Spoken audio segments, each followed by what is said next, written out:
Okay, good morning, everyone. We'll give you a few minutes. It has been a while since I've hosted a LinkedIn Live, specifically any given Monday.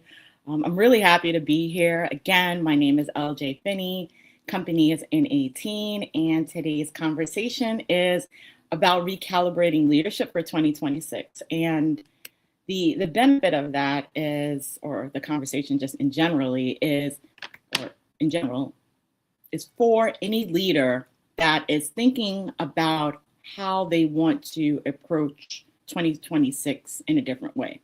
And one of the things that I've found most useful is looking back and reflecting on 2025. December is probably the clearest mirror you will get. You finally see what worked, you can see what didn't work, and what you need to do different for your team, or as you're growing your team, what you need to take into consideration. Some of the things that I personally learned was the lessons were insurmountable. So pull out your pens, take notes, because I will share everything that I've gained, I've learned, and that we've taught and shared with the leaders that we've worked with, specifically around communication gaps, fatigue, siloed teams, and maybe misplaced expectations of people, places, and things. The nouns will always challenge us in different ways. And sometimes we will learn the lesson more than one time. And hopefully we will make a different decision moving forward. One of the questions that I ask everyone, or I recommend any leader do, is think about what's one leadership lesson that 2025 has taught you? I will say my greatest leadership lesson, being honest and mindful of what I want to spend my time on and how I spend my time. That's it. How I spend my time and what I spend it on.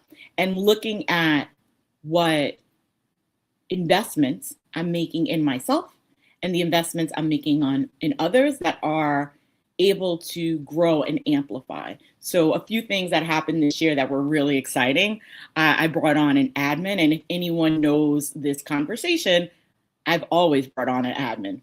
I've always used an admin in some way, shape, or form for the past 2 or 3 years. It's just not always worked well.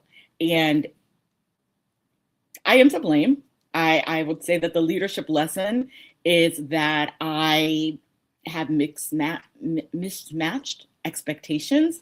And sometimes my caviar expectations are not necessarily meeting my sardine budget. So I had to be honest about what to expect, what things or tasks were not high value added tasks on my calendar, and which things to delegate. And for every CEO and admin that I've worked with, they've had leadership teams, they've had their own admins, as many of us have, but we haven't done a good job of delegating the task that someone else can do, that you can wholeheartedly trust that they will do it with the same level of specificity and excellence that you would. And that's where the challenge is.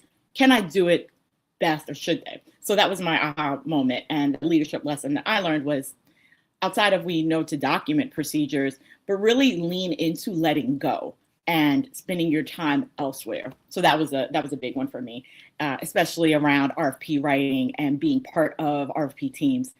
That is not always the best use of time. So that was my lesson learned, because sometimes it results in great outcomes, but the risk and the return, just as a person that has sat in finance, I couldn't quantify that. And so the conversation that you have to think about is, or I had to, how do I want to use my time for 2026? So when we look at our planning and recalibrating leadership, the one question I will ask you to just write down and ask yourself, what is one leadership lesson from 2025 that I've learned that I want to use to shape how I engage in 2026? And Q1 is not the time to fix the 2025 problems. Now is. December is the time. We're not outside. We're not playing golf. We are sitting at our desks or wherever you sit, thinking about, what do I want Q1, Q2, Q3, and Q4 to look like in the next, or in the upcoming year. And for most companies, it's a rinse and repeat. So for most of the clients, it's kind of continuing the same book of work or gaining more or strengthening the client relationships or expanding the client relationship or extending a new product or service into the market and demonstrating excellence in that space? That is the question that many people ask. Well, what do I want to do different in 2026? But behavior change never has any urgency. It requires intention. It never feels like the most important thing to solve. And so when we look at how we've integrated golf in this space, we're looking at intentional behavior change. We're looking at how can you do that? Teams need your clarity. They need to hear what the direction is. And so for the organizations right now that we're doing a lot of change management work, the conversation is, what's the vision? What's the direction? For the coaching clients that I have, what's the vision? What's your direction? How are you communicating that? What ways are you making it easy for people to understand? And then the recalibration piece is just being able to put all of the pieces together, being able to look at the alignment, look at your communication, and then look at your consistency. How often are you showing up? At a minimum, we try to produce a newsletter once a month. A newsletter is a strong form of communication, a strong way to share your view, share your perspective. It is a passive tool because people don't always consume it. They don't read it. We don't pay attention. Podcasts, social media posts, also passive. There's an expectation that there's going to be someone receiving it, but you can't guarantee that that's actually happened. So the question becomes, as you think about 2026, what ways can you be intentional in communicating your vision, communicating how you're going to do things different, and then committing to it? It's not necessarily a reset, it's not a pivot, but it's refining and showing up and showing your audience what matters. So for us, let's talk about the entire framework, the recalibration framework, I'd call it. It is reflecting, realigning, and refocusing. This is not brand new. This is not rocket science, but it is a way that I speak to change management consulting opportunities, project management consulting opportunities. We speak to our team. What do we want to do different? I have to imagine that the lesson learned for me with being able to manage my time was looking at what strengths my admin had and being able to ensure that she understands what my priorities are. So that's an easy one. But in a more difficult space, we have this larger client, and the consulting conversation is around, transforming how they do business. Like, digital transformation is no easy task. If you're used to doing something one way, telling an organization that we're going to remove and replace an entire platform or an entire way of work, then there is resistance. And we as leaders have to think about, well, what are the barriers to acceptance? How can we communicate that? And how do we spend our time in a very intentional way?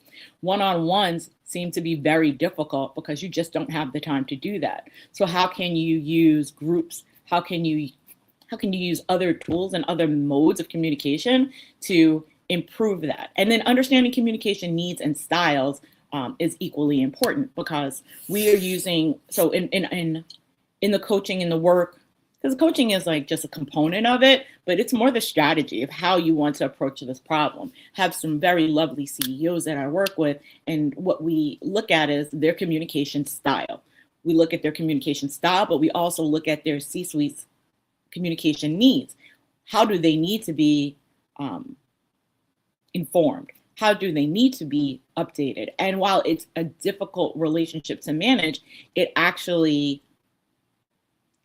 shares or plants a seed of importance. So some of the tools that we've been using are like Everything Disc, and not because it's the best tool out there, not because it's the only tool out there, but it's one of many that is very easy to use to understand my communication needs and my communication style, and then allows you to identify how others require communication. If I'm an empathetic person, then communicating facts and figures, that may not resonate. I may hear it and it may go out the other ear. So communication is one of those aha lessons. So I will take a step back and think about and share with you what my reflections included, and hopefully it can be a tool for you to think about what your 2026 plan is.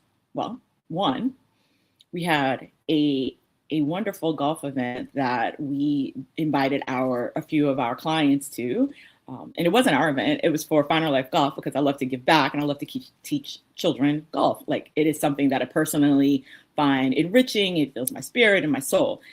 And because I get to see children learn, I get to watch them absorb the game and reflect and think about their actions, think about outcomes, effect and outcome. And they really are absorbing it. And there aren't as many preconceived notions about what they should be able to do, not like adults. However, so we hosted a golf outing, or we were a sponsor at this golf outing, and I got to invite clients to it and prospective clients. And I feel that that was a great business development opportunity for me, but it's the same thing I teach clients. Like, I don't tell you about something, I practice what I preach.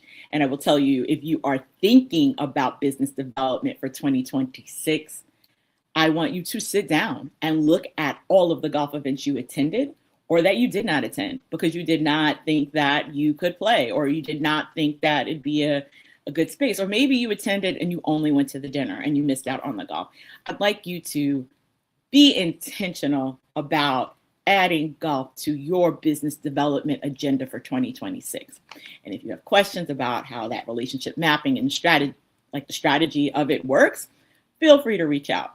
But the real conversation is about where and how do I want to integrate this into my personal development strategy. If you are going to use golf as a tool, if you believe that golf can open a door, if you believe that your target audience or your ideal client is somewhere in that space, then you need to show up and be present.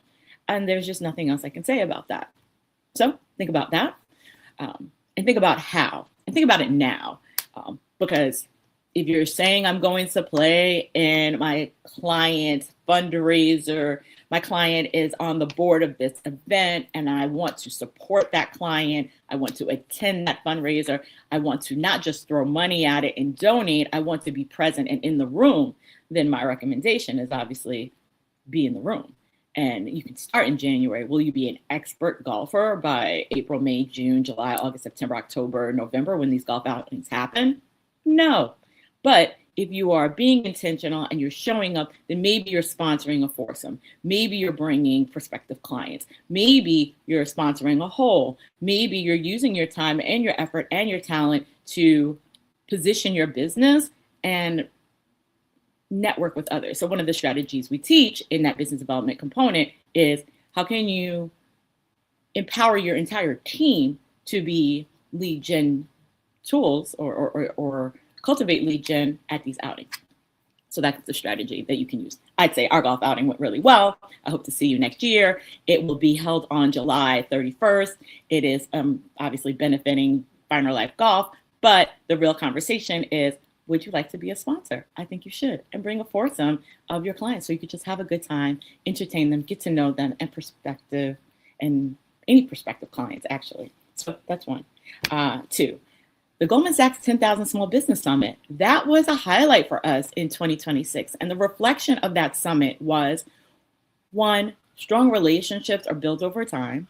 Two, it's so helpful to be in a room with other entrepreneurs that have a similar experience or have similar knowledge and information, because you can continue to learn and grow, and iron sharpens iron. So I will say one of the best investments I've made of time, talent, or treasure was in that particular program. Not just because the program was good, but because the alumni network and the benefits of staying connected keep returning on the investment. And while everything is not for everyone and some relationships are stronger than other, the insight is that as long as you participate in some way, shape, or form, you will continue to learn and grow, and it will open your eyes to other aspects of the business or leadership process. And I've shared this with all of the clients. Have you considered what your advocacy looks like? Because that's something that we've been taught, whether it is going up, speaking to your elected officials, challenging them to act on the behalf of small business owners, to put things in place that benefit the communities that you care most about.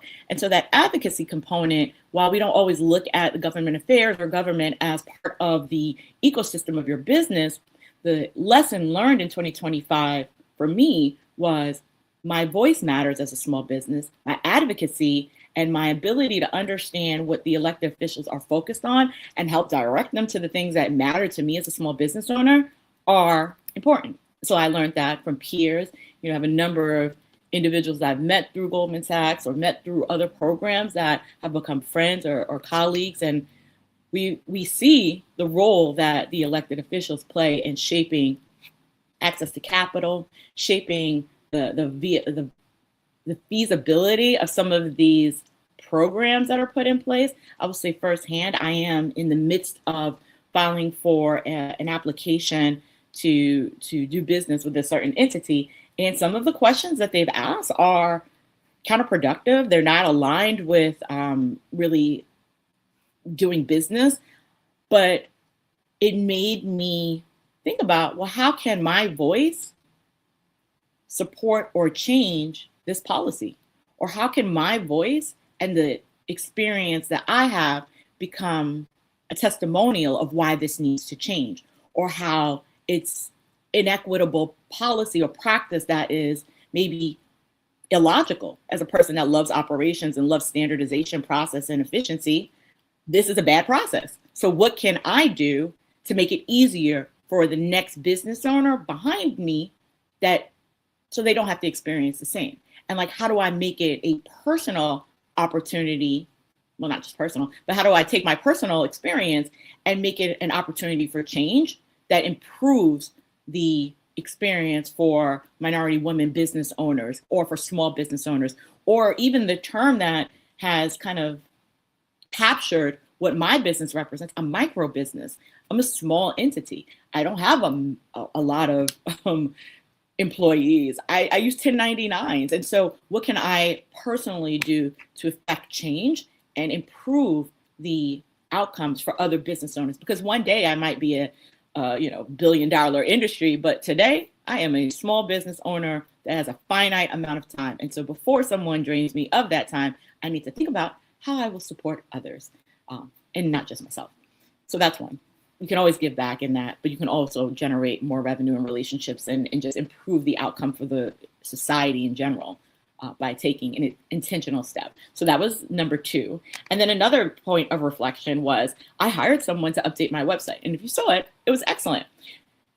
However, there were some challenges with that. And so the lesson learned is, as we think about delegating and hiring people to do work for us, how do we maintain the quality, implement the controls necessary to get the feedback of whether it's good or bad? I can tell you, when I really took the time out, maybe like 4 months after I had paid to look through it, I'm like, oh my gosh, there are some errors on here. How did I miss this? But I missed it because I didn't spend the time reviewing it. So I'd say that even as we delegate, we have to put some controls in place to ensure that it meets the standard. And while that's a small business owner's challenge, the same is true for leaders that are stepping into new domains, or that are looking to take that delegation of a task, or take delegation of a task to a new space or entity, if that makes sense. It would be, I look at the business owners that I'm managing. Maybe there's, I will say, for the change management contract, the individuals and the entities, they've been at their jobs for 20 or 30 years, give or take. Maybe some people have been there 5 or 10 years, but they face the same challenges.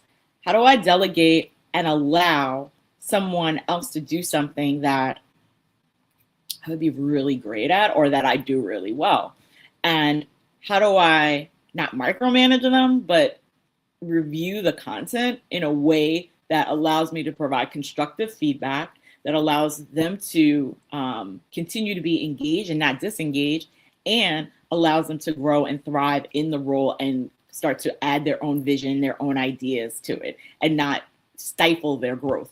It is one of the challenges that I see with the change management work, because people are just uncomfortable with change. But even within self, it is difficult to execute. But I will say my website was updated. There's some things that are still not quite right, but I will acknowledge that it's delegation without abdication. And I preach on this all the time for the 3 or 4 CEOs that we're working with. We say, if you're going to delegate, do not abdicate. It does not mean that it's a hands-off, laissez-faire approach where you just throw it over the fence and never look back again. That is not the case, because you are in charge of the vision.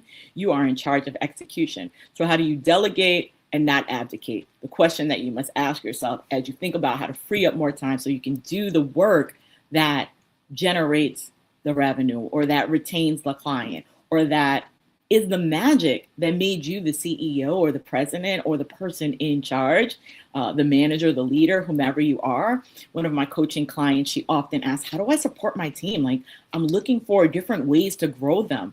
And I said, well, if you give them direction and you think about the overall direction, they can't always see the bigger picture, but you paint the bigger picture and you show people where they play a role, and then allow them to be creative in how they execute that role and give them insight, give them feedback. But the delegation piece and the website review, I will say, lessons learned. As a person that can write my own website, because I did the first one myself, I don't believe I should write the second one. And I tried to take a step back, but I took too far a step back. And so it still needs some work. Lesson learned. The RFP debacles, the other lesson learned. I feel like one of the biggest observations was mismatched expectations. As a business owner, your priority, and as a leader, your priority is to, how do I continue to grow this business? And how do I maintain the relationships and build them and cultivate them in an authentic and organic way? How do I do that? What does that look like? Whether it's, there's a whole conversation around how do I automate or shift processes to be more efficient so that I can use AI to 10x my business. Okay. How do you do that? What do you have documented? Where do you see the biggest gap? Where is the greatest opportunity cost? What are the things that are highly inefficient? Like, for every person that we work with, if you don't know where you're starting from, how do you know where you're going? This recalibration conversation is something you can apply in any industry, in any situation, in any change. You want to use AI to automate your business processes. You want to use AI in a way to help you generate more leads. You want to use AI to streamline operations. You want to use AI you want to use it for everything, but you don't know what you really want to use it for. Then the bigger conversation is, where do I find the greatest inefficiencies? And 2025 is your time. If it's calendar inefficiencies, let's talk about that. If it's following up, then talk about that and really look at, well, what is the tool, or what is the way that I need to solve that? So inefficiencies around utilization of your time and how can you use technology to improve that? The conversation is not just throw the technology out there. The conversation is look at what didn't work well and where you spent the most time or felt like you wasted the most time. I will tell you, I wasted the most time with meetings that were missed. And it should be an easy thing, but your calendar gets blocked up and filled with appointments. And then if the person doesn't show, that is a waste of your time. And things happen.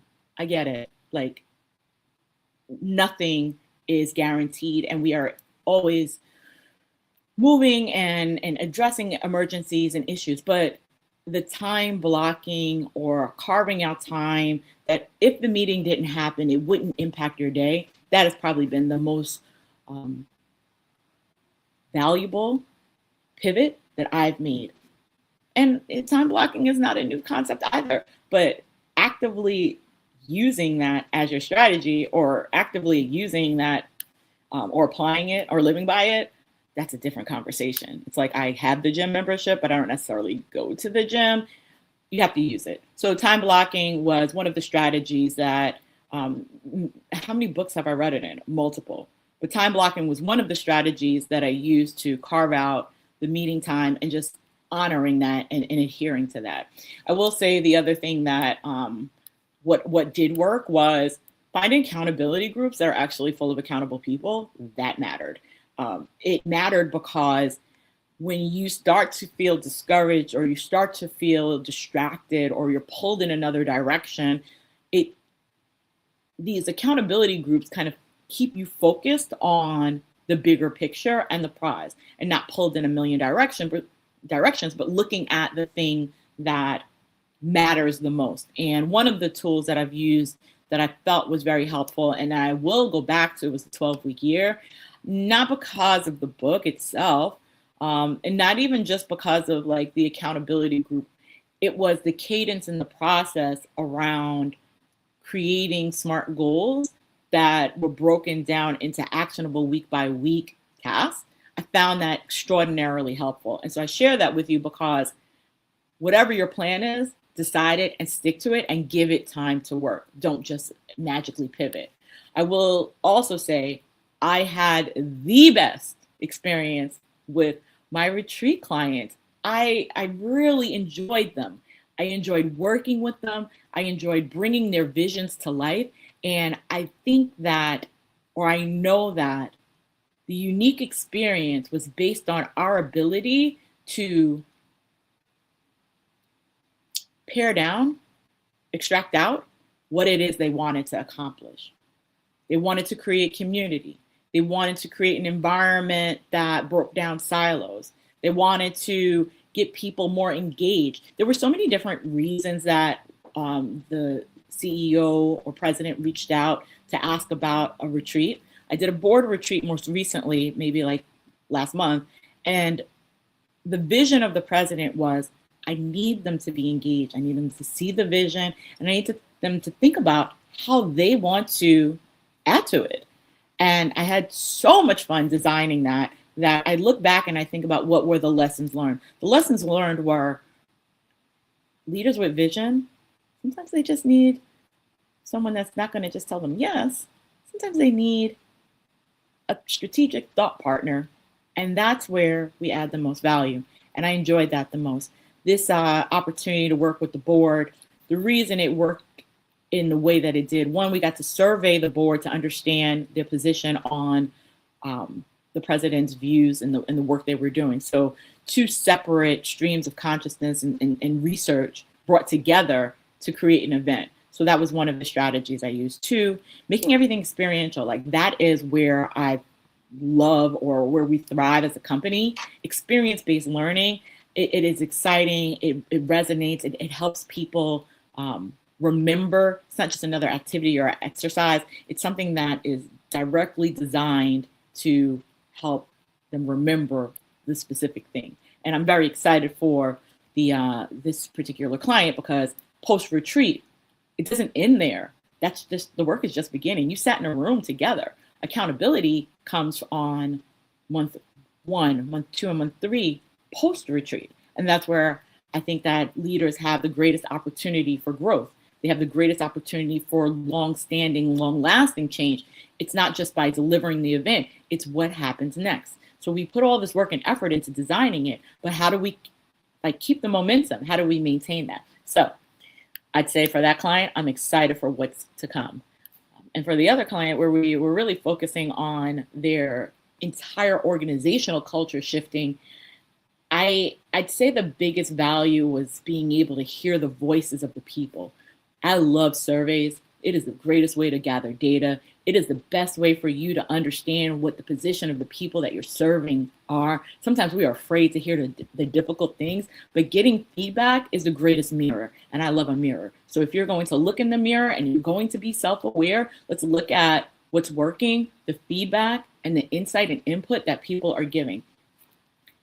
I think that builds the most secure leaders. It's about making the connection to the people, connection to the change. And some people are not going to be bought in. And it's not your job to convince everyone, but it's your job as a leader to give the vision and the strategy. So as you think about what worked well in 2025 and what didn't work, like me working on certain projects, it didn't work.